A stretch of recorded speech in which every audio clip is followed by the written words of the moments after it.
Well, thank you very much. It's my great honor to have the very popular, and by the way, great athlete, one of the greatest, but very popular Prime Minister of Pakistan. We have many things to discuss, military and terrorism and trade, and I think we're going to spend a lot of time talking about trade because we do very little trade with Pakistan compared to what we could be doing and should be doing when our countries really get along perfectly, and I think we're having that start. We're going to have that start. But there's tremendous upside with respect to trade. One of the things we're going to be discussing too is hostages, perhaps the polio vaccine, because Pakistan is one of the countries, and we'll talk about that as to what your feeling is on that. But we have a situation in Pakistan where we want to talk about the polio or the possible polio vaccine. And I think we're going to have great meetings. We're going to be spending a long time together.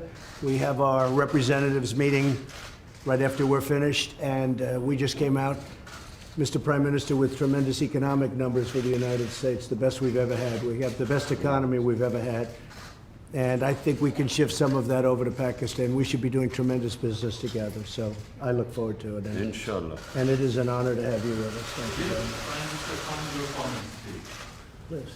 Well, I've been looking forward to this meeting since I assumed office as Prime Minister of Pakistan. I mean, the United States is vital for Pakistan. We have links which have gone back since Pakistan became independent. We've been fighting wars together. First, Soviet invasion of Afghanistan, Pakistan was a frontline state, allied to the US, and then again the war on terror, which was after 9/11. So I look forward to my conversation with you. Mr. President, Pakistan has been your allies for 14 years in the Afghan war. So faced terrorism, faced economic disaster, and all that, and still we were taken to the court with all the accusations that Pakistan is not a responsible state.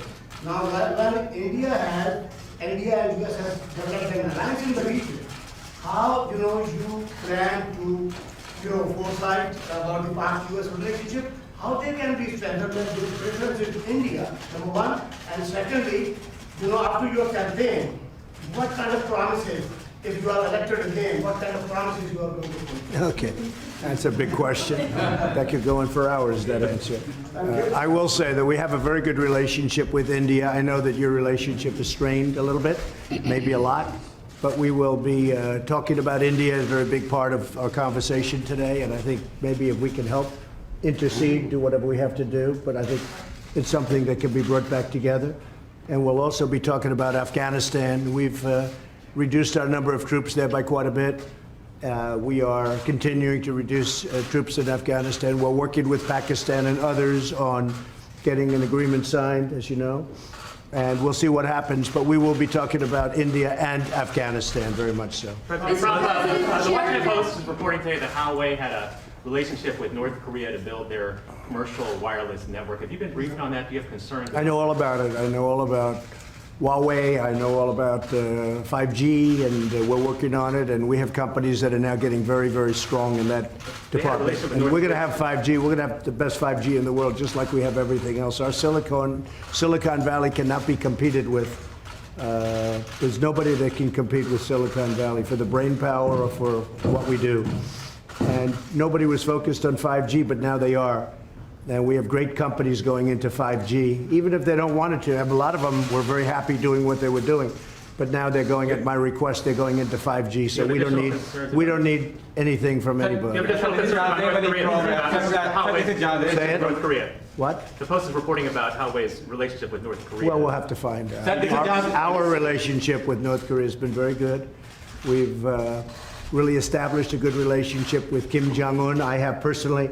There's no rocket testing. There's no missile testing. We're getting our remains back. We got our hostages back. And we have a very, very good relationship, the two of us, and that's very important. There's been no nuclear testing. And what they're doing with 5G will be, we'll have to see. I'll find out.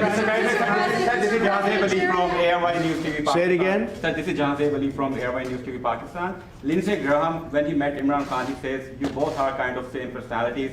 you are the president who fulfilled all your promises. You made I in do. the campaign. I And do. the same like Imran Khan, he's also Yeah. fulfilling all the promises. So how do you see this meeting, like the same kind of person, straight to the point? Well, I think we're going to have a great meeting today. I know that it's an important meeting. I consider this a very important meeting because I think we haven't met the potential of either country. I think the potential with Pakistan and likewise the opposite way. I think we have not even come close to meeting it. There is tremendous potential between our country and Pakistan. I think Pakistan's going to help us out to extricate ourselves. We're like policemen. We're not fighting a war. If we wanted to fight a war in Afghanistan and win it, I could win that war in a week. I just don't want to kill 10 million people. Does that make sense to you? I don't want to kill 10 million people. I have plans on Afghanistan that if I wanted to win that war, Afghanistan would be wiped off the face of the earth. It would be gone. It would be over in literally in 10 days. And I don't want to do that. I don't want to go that route. So we're working with Pakistan and others to extricate ourselves, nor do we want to be policemen, because basically we're policemen right now. And we're not supposed to be policemen. We've been there for 19 years in Afghanistan. It's ridiculous. And I think Pakistan helps us with that because we don't want to stay as policemen. But if we wanted to, we could win that war. I have a plan that would win that war in a very short period of time. You understand that better than anybody. We've been in there not fighting to win, just fighting to, they're building gas stations. They're rebuilding schools. The United States, we shouldn't be doing that. That's for them to do.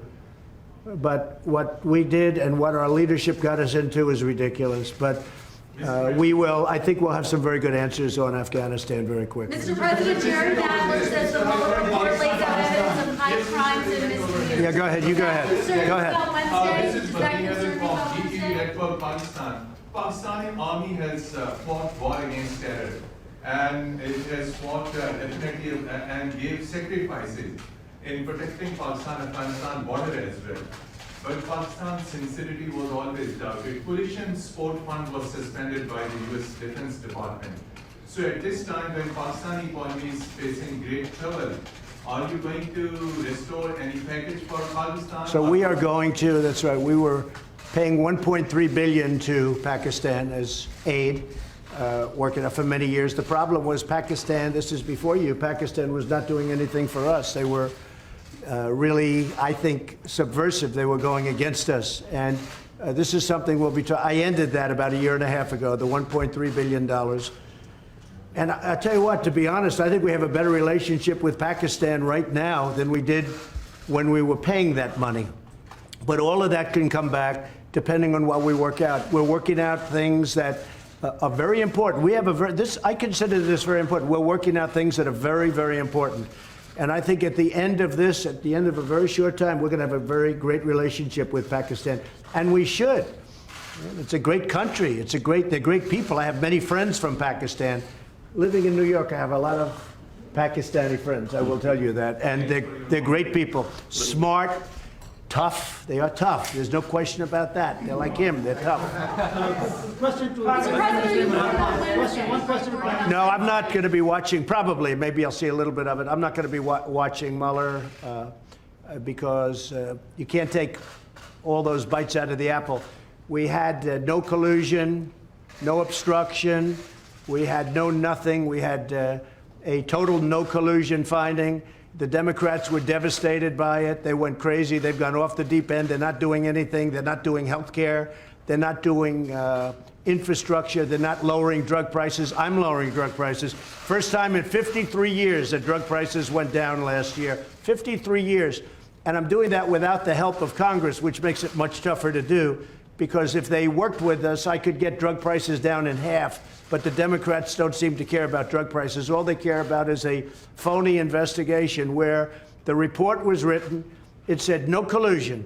The report was written, and the Attorney General, based on the report, was easily able to find there was no obstruction.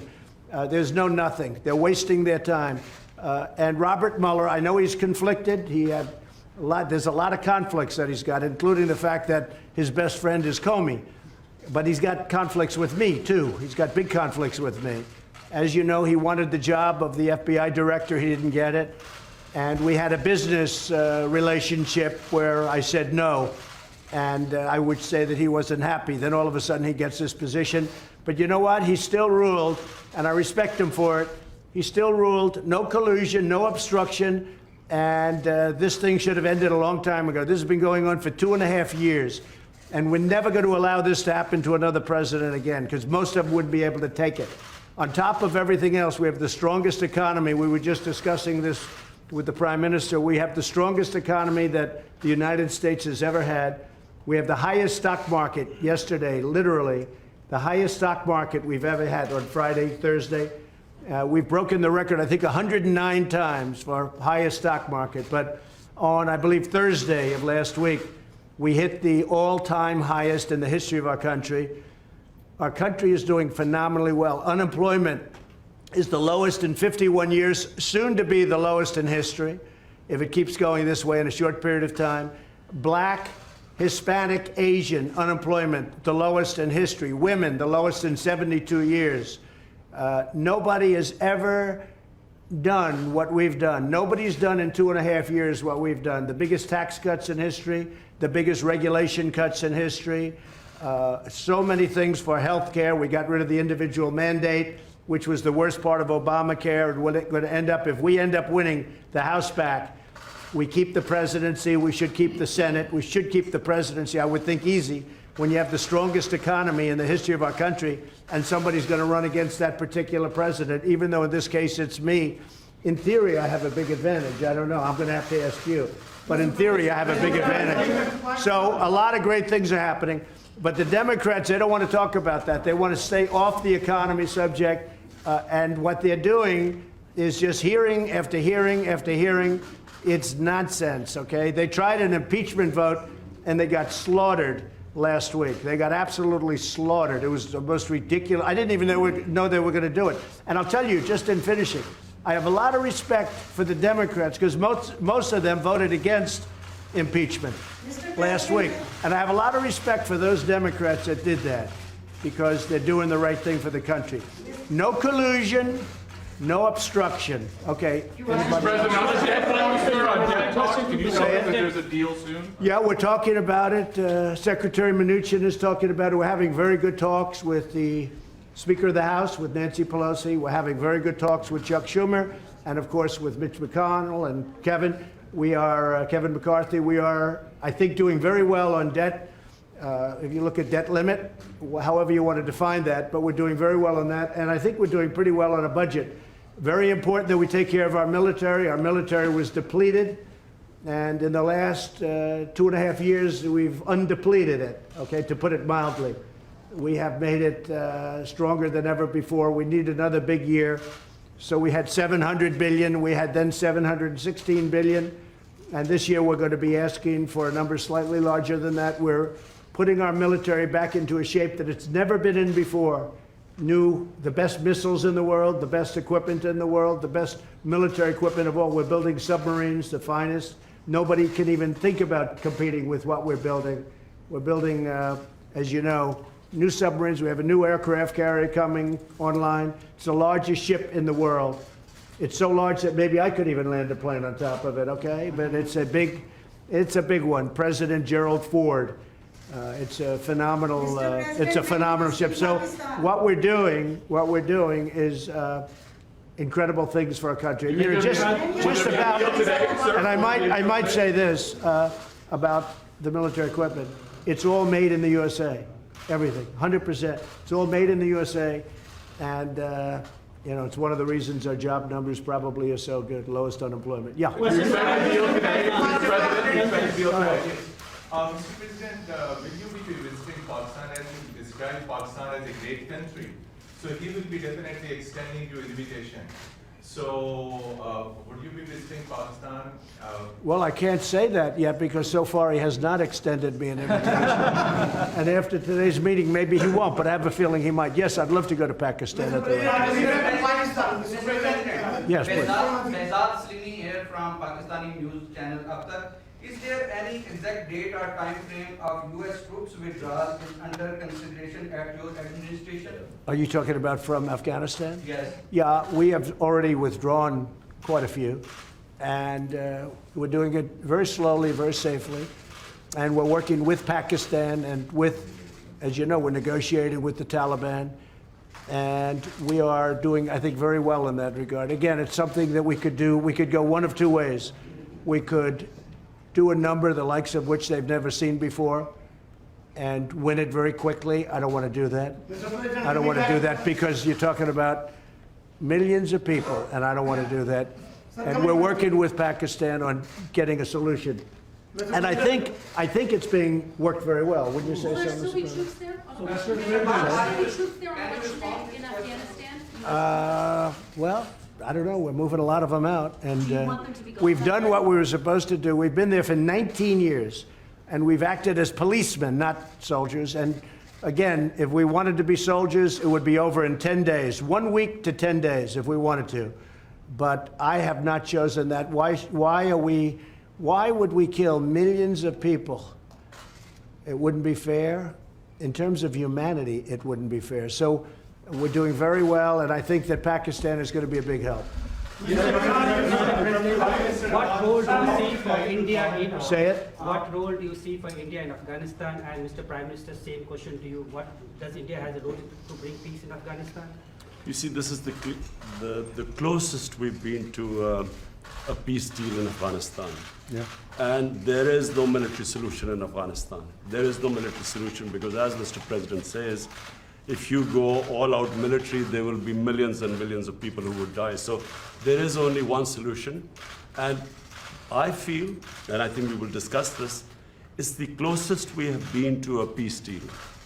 And we hope that in the coming days, we will be able to urge the Taliban to speak to the Afghan government and come to a settlement, a political solution. And what the Prime Minister, excuse me, what the Prime Minister just said is a very big story, and that's 100% true. We've made a lot of progress over the last couple of weeks, and Pakistan has helped us with that progress. But a lot of great things are happening. A lot of things are happening for the United States, and I think a lot of great things are going to be happening for Pakistan too, under your leadership. I really feel that. Thank you. Okay. Mr. President, with Iran, are we closer to negotiations or to armed conflict? I think Iran doesn't know where they are. I've been watching and reading a lot of reports, and right now they're a very mixed up country. They don't know whether they're coming or going. They have tremendous problems economically. Their country's in turmoil. They're having demonstrations all over Iran. Their inflation rate's at 75%. They have a lot of problems. So whatever it is, it is. I'm just going to sit back and wait. Let's see what happens. But I will say they are doing very poorly as a country, and we'll see what happens. We did actually, because they said no, and you know, it's a religious country or religious leaders, but they lie a lot. We did shoot down. Unfortunately, we had to shoot down a drone. The drone came down. You know how it came down with a new technology that's actually quite amazing. But we took down one of their drones. Instead of saying, yeah, that happened, they lie. They say it didn't happen. So we have, there's a lot of proof. It's called, take a look at it on the ocean floor. Just go down there, take your scuba gear and go down there in the ocean. One of you would do that, I know. But we took down a drone. I think very importantly, I read a report today about CIA. That's totally a false story. That's another lie. They put out propaganda. They put out lies. I don't think Pakistan would ever do a thing like that, right? Definitely not. Pakistan never lies. Definitely not. But Iran does, unfortunately. So let's see what happens with Iran. We are ready for the absolute worst, and we're ready for sense too. But we are very geared up, and if they are really the #1 state of terror in the world. Now, I have to say they've pulled back because their money is running very low. The deal that President Obama made was a disaster because it was such a short term. It didn't cover ballistic missiles, and they couldn't see the important sites. Under this, you couldn't inspect the important sites. There were many things wrong. And of course, they gave $150 billion plus $1.8 billion in green, beautiful cash. That's called many plane loads of cash. I think Pakistan would like to have some of that cash. But they gave $1.8 billion in cash, which is unthinkable. And instead of being respectful and thankful which frankly they should have been to the United States and to President Obama for making that ridiculous deal. Instead of being respectful, they put their finger up in the air, and this finger, the thumb, they put their finger up in the air and they disrespected the United States. They shouldn't have done that. That was a big mistake. One of the best things I've done is terminate that ridiculous deal. If they want to make a deal, frankly, it's getting harder for me to want to make a deal with Iran because they behave very badly. They're saying bad things, and I'll tell you, it could go either way, very easily, very easily. And I'm okay either way it goes. Mr. Yeah, go ahead. Are you from Pakistan? Yeah, I'm from Pakistan. Good. I want a couple of Pakistani reporters. Yeah. I like them much better than our reporters. Question, 92 News, Khurram Shahzad. Question is, what do you think Pakistan could not deliver in 18 years, and you have so much hope now that it could deliver? What are those things that Pakistan? You mean what they didn't do to end the war? 18 years. Well, I don't think Pakistan. Look, I don't think Pakistan respected the United States. I don't think Pakistan respected its presidents. And I think Pakistan could have done a lot. I think Pakistan can do a tremendous amount with respect to Afghanistan. They didn't do it, and I don't blame them because they were dealing with the wrong president. Who knows? But I think Pakistan could have done. They're helping us a lot now. I think they could have helped us a lot in the past, but it doesn't matter. We have a new leader. He's going to be a great leader of Pakistan. And we have a new leader here, sort of new. I'm 2.5 years now, getting to be 3 years. Can you believe it? You're going to find time flies. But no, I think Pakistan could have done a lot, but they chose not to.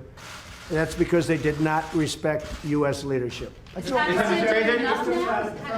Well, I'll let you know that very quickly. I'll let you know. I mean, I'm going to know soon. It's not going to be like a long-term thing. I figure things out very quickly.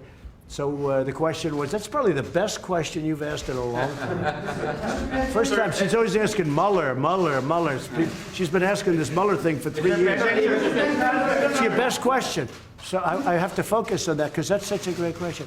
I think Pakistan is going to do a lot. I really do. I think Pakistan is going to make a big difference. I think Pakistan will save millions of lives in Afghanistan because I really believe they have a power that other nations don't have with respect to Afghanistan. And I will say, as of this moment, they're working very hard and very nicely. Mr. President, and video of protesters in Hong Kong and these ongoing protests being beaten by gangs, and potentially the Hong Kong and Chinese governments sort of looking the other way and allowing these peaceful protesters to be beaten. Have you seen any of that footage? Have you been briefed on any of that? Do you have Well, I have. Beijing and China? You know, I know President Xi. We're working on trade deals right now. We'll see what happens. Meantime, they're paying us billions and billions of dollars of tariffs, which is fine with me. But I know that they're working. I know that's a very important situation for President Xi. And, you know, you could say what you said, but you could also say that he has allowed that to go on for a long time, and you know, it's been relatively, I think it's been relatively nonviolent. Do you believe that protesters should be allowed to protest on the streets in Hong Kong, as they've been doing? Well, they are. I mean, they are. I don't think China has stopped them. China could stop them if they wanted. I think that, again, I'm not involved in it very much, but I think President Xi of China has acted responsibly, very responsibly. They've been out there protesting for a long time. I've never seen protests like it where you have that many people. It looks like 2 million people. Those are big protests. But I think that I hope that President Xi will do the right thing. But it has been going on a long time. There's no question about it. Mr. President, even your critics. Anybody want to take a question? Imran, Prime Minister again, Jhanwari from Hawaii News. Over here, first. Mr. Prime Minister, Mr. President made good remarks about Pakistan and said that Pakistan can help a lot to end the violence in Afghanistan. The dialogue process and reconciliation process. So what really Pakistan can do to bring peace, because you are also accompanied by your Deputy Commander General Bajwa and other security team. So what solution Pakistan, what strategy paper you have to push forward the peace and reconciliation process in Afghanistan and assurances to the U.S.? Yes. Well, number one, this is the longest war that the United States has ever fought. It's almost 19 years. Number two, I am one of those who always believed that there was no military solution. Because anyone who knows the history of Afghanistan, you just have to look back at the history. There was always going to be a political settlement at the end. And I have to compliment President Trump, because he has now forced people to end the war, to have a settlement. And that's where I think Pakistan is playing a very important role, because Pakistan has a 1,500-mile border with Afghanistan, and all the areas where the trouble is, which is the eastern side of Afghanistan. So this is a critical time. I'm looking forward to my talks with President Trump. We have our military leadership here, because this is obviously a security situation. And what we want is understanding between the two countries. I can assure President Trump that whatever we will be saying will be we will be straight with them. There will never be any question of any doubt on Pakistan's intent, because apart from Afghanistan, the country that wants peace in Afghanistan more than any other country is Pakistan, because we get directly affected by it. And Pakistan needs stability. We have had 15 years of fighting this war on terror, over 70,000 Pakistani casualties, over $150 billion lost to the economy. So we desperately want peace. And I'm happy that President Trump has pushed this forward. So we hope, I'm looking forward to these talks. Prime Minister, can you Prime Minister, the region. And apart from Afghanistan, there is another security threat in South Asia, and that is Kashmir dispute unresolved by the United Nations and even by the US, who voted in support of that resolution in the UN. Now, are you going to make any kind of submission and intervention of President Trump? And the same question to Mr. President Trump. Is he going to play any role in that? Okay, he's got it. I've got a question. I will be asking President Trump. It's the most powerful country in the world, the United States. It can play the most important role in bringing peace in the subcontinent. You know, there are over 1.25 billion people in the subcontinent. They are held hostage to the issue of Kashmir, and I feel that only the most powerful state, headed by President Trump, can bring the two countries together. From my point, I can tell you, we have tried our best. We've made all overtures to India to start dialogue, resolve our differences through dialogue. But unfortunately, we haven't made headways as yet. But I'm hoping that President Trump would push this process. So I was with Prime Minister Modi 2 weeks ago, and we talked about this subject. And he actually said, "Would you like to be a mediator or arbitrator?" I said, "Where?" He said, "Kashmir," because this has been going on for many, many years. I was surprised at how long it's been going on along. 70 years. I think they'd like to see it resolved, and I think you'd like to see it resolved. And if I can help, I would love to be a mediator. It shouldn't be, I mean, it's impossible to believe two incredible countries that are very, very smart, with very smart leadership, can't solve a problem like that. But if you would want me to mediate or arbitrate, I would be willing to do that. President, I can tell you that right now, you will have the prayers of over 1 billion people if you can mediate and resolve this issue. It should be resolved. So, but he asked me the same thing, so I think there's something. So maybe we'll speak to him, or I'll speak to him, and we'll see if we can do something. Mr. President, Because I've heard so much about Kashmir. Yes. Such a beautiful name. It's supposed to be such a beautiful part of the world, but right now there's just bombs all over the place. They say everywhere you go you have bombs, and it's a terrible situation, been going on for many years. If I can do anything to help that, let me know. Let me give you one thing on Afghanistan as an example. So a lot of you don't know this, but we dropped the largest non-nuclear bomb ever built in history. We dropped it in Afghanistan. We were getting ready to make many of those bombs. This left a hole that it took out a lot of the tunnels and everything else, but it left a hole in the earth that looked like the moon. It looked like a crater from the moon, still there. Nobody's ever seen anything like it. People heard it 15 miles away. They said, "What was that?" It shook the earth. Non-nuclear, the largest ever made by far, and they were going to make many of them. And I said, no, we don't have to. I don't want to drop that. I don't want to do that. So many easy solutions. That's actually the easy solution. And they'd come in and they'd say, let's have peace, but you don't have to do that. I think we're going to be very successful without having to go that route. And I have tremendous confidence in the Prime Minister. All right, one or two more. Go ahead. Go ahead, please. This is the name from America. Are you going to raise the issue of Turkish treaty with Imran Khan and Mr. President to you regarding the freedom of the press in Pakistan? There are a lot of curbs on the freedom of press, on the media, on the journalists. Can you comment on that? Go ahead.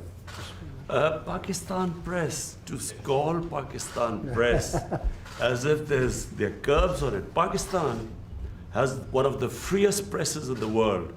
All you have to do is, since I've been the Prime Minister in the last 10 months, I mean, the criticism I have received from my own press, unprecedented. So to say that there are curbs on Pakistan press is a joke. When you say unprecedented, it can't, wait a minute, wait. There's no way you're treated worse than I am. Mr. Prime Minister, you are fighting, Mr. Prime Minister. You're going to have to speak because I didn't hear your words. Yes, the question was, are you going to raise the issue of freedom or release of Dr. Freedom of the press? Dr. Oh, yes. The doctor who helped. We will do that. We will do. We're talking about hostages. We're talking about hostages being held in various places. I've had very good luck with hostages, with North Korea, with many places. They've treated us with respect, and I appreciate it. Made a big difference. We have 2 or 3 hostages that we're talking about. That's one of the gentlemen that we have heard about. And we will be discussing that with many other subjects. Yes, we will. And President Trump, just a minute, President Trump, we will be giving you good news about the 2 hostages in a month. Thank you. Mr. Prime Minister, you are fighting. North Korea, sir. North Korea, sir.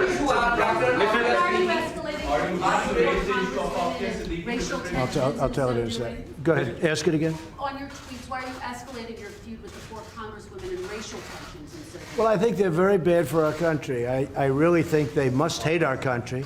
I think the 4 congressmen we're talking about, the congresswomen, what they've said about Israel, what they've said about our country, when they talk about disgusting people, when they talk the way they talk, when the one mentioned that brown people should speak for brown people and Muslim people should speak for Muslim people, and you hear all this, it's not what our country is all about. No, I think they're very bad for our country. I think they're very bad for the Democrat Party. I think you see that, and they're pulling the Democrats way left. Nobody knows how to handle them. I feel they're easy to handle. To me, they're easy to handle because they're just out there. They're very bad for our country, absolutely. No, I don't think, no racial tension. No, there's no racial tension. Look, I had my best numbers recently, and it's because of the economy and what I've done for the African American. When you look at the African Americans are doing better than they've ever done in our country. We're creating numbers. Look at the poverty numbers. Look at so many different, look at the unemployment numbers, the best they've ever had. No, we have fantastic relationships with the African American community. I think you'll see that. Certainly, you're going to see that in 2020. I believe. Even your critics say that you are going to win the 2020 elections, and you are obviously very confident about that. Same thing with Imran Khan. Sir, you are also having a big war against corruption in Pakistan. So can you just give us a little comment on that? Well, I think he's going to win, and I think what's going to happen, of course, he's got a little ways to wait. But I'll go over, I'm going to campaign for you. I'm going to help him with this campaign. Sir, can you, war against corruption, can you please comment on that? Ali Imran, representing Associated Press of Pakistan. Prime Minister Imran Khan has said that Pakistan is looking for trade and economic relationships and investment in Pakistan. Are you willing to do that? Yes. Because many experts say that economic prosperity is the best antidote to extremism and militancy. I agree, and I think that's very true, and it's actually a very good question. The answer is yes. I see great trade with Pakistan, and I'm not talking about a little bit more. I'm talking about we could go 10 and even 20 times what we're doing right now. You know, Pakistan's a big country. It's actually a very big country, and they have tremendous product. They make great product. They make tremendous. I bought from Pakistan over the years when I was in the private sector. They make incredible product. They're brilliant people. They're hardworking people. I think we're going to have a fantastic trade relationship. I don't mean we'll increase it by 20%. I mean, I think we can quadruple it. I think you could go, I mean, literally, sounds great. You could go 10 times more. You could go 20 times more. Because what we do right now is not much, and we should do a lot. So I think that's going to be, and I also do agree that that has so much to do with great peace. Having a great trading relationship has so much to do with peace and extremism in this case. I think it can have, so I expect that we will, within a very short period of time, start having very significant trade with Pakistan. Sure, are there any working level talks with North Korea scheduled at this point since you met with Kim Jong-un? No, we just have a very good relationship, and probably they would like to meet, and we'll see what happens. There was a little correspondence recently, very positive correspondence with North Korea. Between you or Again, there's no nuclear testing, there's no missile testing, there's no nothing. I think we will, yeah, at a certain point, when they're ready, we'll be ready. Quick question, Mr. President, quick question on India. One question, please. Go ahead. One question, please. From Pakistan. Did you raise the voice for Dr. Afia speaking? Well, there'll be things discussed, so, that would be for afterwards. We'll discuss things. We'll be discussing it. Mr. President, quick question on India. Pakistan, one of the provinces of Pakistan, Balochistan, where India is sending non-state actors to destabilize, and the people from there are going to Europe and other places, and they're getting refugee, getting asylum in India, which is actually an indication that India is helping those non-state actors to infiltrate in Pakistan, and they created that. And one of the guys Pakistan is holding, which was leading the network. So, do you think that the U.S. will be playing a role in stopping India to, I think I can very well. I have a very good relationship with Prime Minister Modi, and I think we're going to have a phenomenal relationship with the Prime Minister of Pakistan. I do think that it's a two-way street. You say India's coming in and destabilizing Pakistan, but India's saying that Pakistan's coming in and destabilizing. So there's a lot of room right there where we could meet. I think we could meet. You had a question on Puerto Rico? Right now. One question. Did he step down? Oh, look, he's a terrible governor. I think you have an even worse mayor of San Juan. She's horrible. I think she's horrible. I watched her. My people did nothing but complain about her when we helped them with their hurricane problem. The mayor of San Juan, Puerto Rico, is a horror show. She's incompetent, grossly incompetent. At the same time, the governor's not good. So the United States Congress, you won't believe this. Please close your ears, because this would be, gave Puerto Rico $92 billion last year for hurricane relief. Now, they haven't got the money, all of it, but they've got a lot of it, but they're scheduled to get. The Congress of the United States handed them $92 billion. And that $92 billion is in the hands of incompetent people and very corrupt people. But the governor has done a terrible job, and the mayor of San Juan she's horrible. I think she's just terrible. She's so bad for her people. And I think the government of the United States, they have to be careful. I'm the best thing that ever happened to Puerto Rico, because we did a great job in Puerto Rico. They don't like to give me the credit for it, but we did a great job. I have many Puerto Rican friends. I have a real understanding of Puerto Rico. I've had jobs in Puerto Rico.